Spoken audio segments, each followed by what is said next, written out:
I don't want to talk. I don't want to be, speaking division of myself, but I'm going to just leave it at that. Okay, I'm not going to start with my idol right now. I'm going to start with the voice of LA. Max, do KD and Kyrie need Harden to win the title? Yep, to win the title, yes. Not to get out of the East. I mean, to win the title, yes. And I understand how James Harden feels. He's played the best basketball in the world this year. He just missed those games early with the Nets, but he has been amazing. This was going to work. There's one basketball. Harden and Kyrie had to figure that out.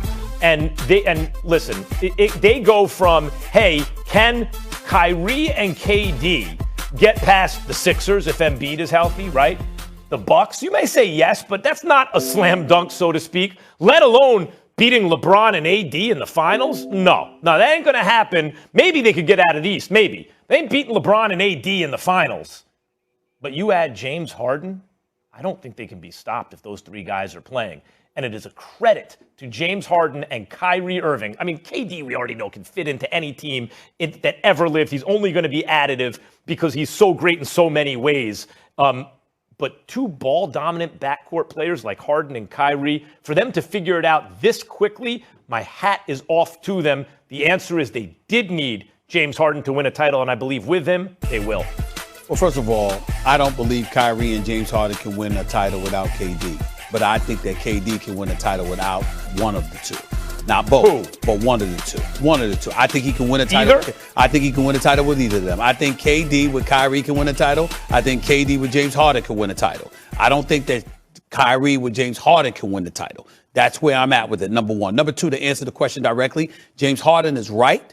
At this particular moment in time, James Harden is the league MVP in my mind, with Damian Lillard right on his heels. Number three, having said all of that, I reserve the right to change my mind because, after all, if Blake Griffin and LaMarcus Aldridge and, everybody else comes back healthy and they get involved in the mix, how much do you have to do if you're James Harden?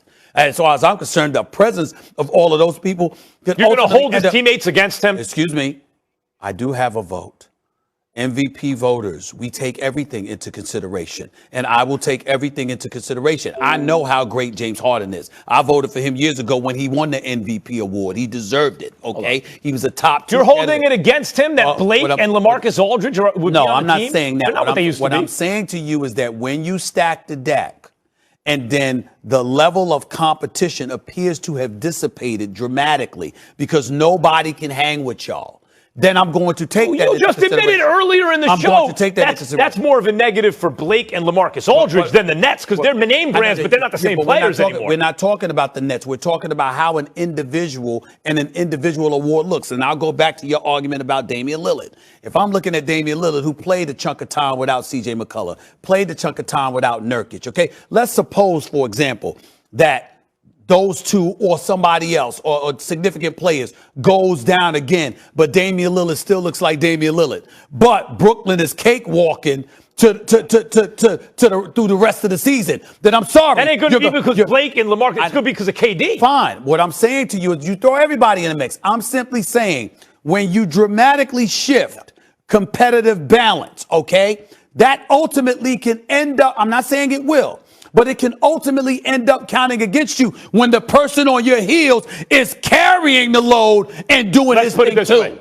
You can't ignore that. Remember when we gave it to Russell Westbrook when he averaged a triple-double immediately upon the departure of Kevin Durant? They were like a fourth or sixth seed, if I remember correctly, but we couldn't deny what we were seeing from Russell Westbrook and what he was working with. We can't ignore that. I don't vote on the MVP. If I did at this moment, I give it to Damian Lillard.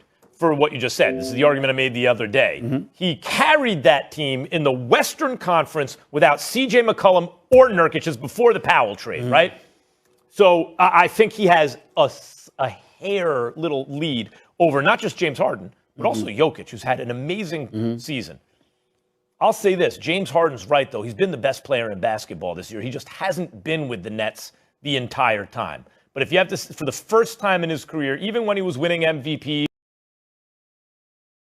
and putting up 35 points a night for the first time in his career, when my eyes are on him, I said this like a month ago, I say it today, he's the best player in the game When my eyes are on him, that's the feeling I get. Listen, He's been amazing. I don't knock that. Damian Lillard is number 2 on my list right now to James Harden. He could end up winning it, no question about it. I'm not going to dismiss that the way that he's been balling, but I will give James Harden this warning on national television. Don't get into cruise control. In other words, because everybody is around you and how awesome you guys are going to be, obviously, that might require him to step back because I don't need to do but so much because we're getting ourselves ready for the playoffs. Well, remember, the MVP is a regular season award. And so if Damian Lillard is pushing it and pushing it and pushing it and pushing the pedal to the metal and carrying that franchise, but James Harden takes a step back because of the multitude of bodies that have arrived in Brooklyn, I'm saying it might cost him the league MVP. Now, I'm not advising him to do anything one way or the other because obviously an individual award is far less important than winning a championship because that's what James Harden should and probably definitely Bingo. is more than anything else. And I get it. But understand that when you talk about a league MVP, you carry Houston. You don't have to carry Brooklyn like that. The pressure for James Harden this year won't be in the regular season. Title. It's the title. He cannot screw up in the playoffs. Not on this team, not the way he's playing right now. That's right. My gosh, I love these warnings. It's like Cardi B on Be Careful. All right, Zion Williamson continues to... Kevin Durant. Has he been associated with something like this? You know I'm hype. I know my man Max is hype. Plus Molly's in the house. Can't beat that. First takes in the house. Next. We're playing with Kevin Durant, James Harden. We know what the outside world expects of us. Oh my God, this is going to be such a problem. Coming for the top, but who gon' say a word to stop us? No squad, don't feel no competition. Hold up, slept on our greatness long enough. Now we gon' run a stroll up. Our games and our skills, they speak for themselves. The Durant dunk with a purpose. It's going to be pretty tough for a team to stop us. Who gon' stop us now? Everyone's always focused on the Wild West, fellas, but don't sleep on the East Coast. What's going on, everybody? Welcome into First Take. Thank you so much for being with us. Stephen A. Smith, Max Kellerman, I'm Molly Karen Rose. Fellas, hope you had a fabulous weekend. A ton of great hoops, and that's where I want to start, but with the NBA. LaMarcus Aldridge, according to Woj, is expected to become the latest member of the Nets roster, taking his talents to Brooklyn. Aldridge was averaging just over 13 points per game for San Antonio before his buyout. Gentlemen, take a look at the Nets squad. Please just marinate on these names, would you? Kyrie Irving, James Harden, Kevin Durant, Blake Griffin, LaMarcus Aldridge. That's just to name a few, all joining forces for a playoff run. Brooklyn seems to be heading for Max's super duper team level, as he calls it. But Stephen A., are you getting turned off by the Nets stacking the deck here? I am. And here's my thing, Max and Molly. This is what's rubbing me the wrong way. It's not the KD, Kyrie, James Harden thing. I got that. That's Lethal Weapon 3. I'm good with that, Max. It's not a problem. But when the names Blake Griffin and LaMarcus Aldridge come to my mind, that's what really irritates me about this. And here's why. Because I'm looking at guys. I remember the last 2 years in Portland, LaMarcus Aldridge averaging 23 a game, and he was supposed to be that glue, with Tim Duncan fading away into the twilight before he was going to retire, with Kawhi Leonard being there and all of that stuff. He was supposed to be that guy. Blake Griffin, remember? I mean, come on now. Remember Lob City? Remember all of that? You were there. I was there. You were hosting. Yep. You was hosting a radio show in LA for 6 years. You remember Lob City? He was the cornerstone of the franchise. Both of them came up short. Never even been in the conference finals, for crying out loud, okay? Even though I think LaMarcus Aldridge was at least once in San Antonio. I'm just saying, when I look at that, and then I see you jumping on this bandwagon, it's something that turns me off about that, because you were supposed to be one of those dudes. You were supposed to be one of those dudes who was the cornerstone of the franchise that was leading the team to the promised land, as opposed to just sitting up there and just chilling out and having a ring slid on your finger. Right?